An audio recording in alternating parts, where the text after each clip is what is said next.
విజయవాడ ఉండి లెక్కింపుకి వెళ్తున్నాము నైట్ మంగక్క వాళ్ళ అమ్మాయి డ్రైవింగ్. అయితే ఇంకొకటి ఏంటంటే మా ఫ్రెండ్స్ నేనైతే జొన్న రొట్టెలు తెచ్చాను, వాళ్ళైతే తింటున్నారు చూడండి. బాగుందా అక్క? బాగుందా ఇదక్క? చాలా బాగుందా? జొన్న రొట్టె తినాలంటే అదృష్టం ఉండాలి. బాగుందా? అది నాగమణి అక్క ఎలా తింటుందంటే పిజ్జా తింటుంది కూడా అలా తింటుంది. మేమైతే ఈరోజు బస్సులో వెళ్ళాలి కానీ అదృష్టం బాగుంది కాబట్టి కార్లో వెళ్తున్నాము.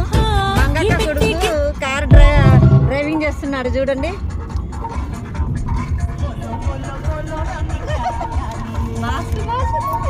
బాగుందక్క?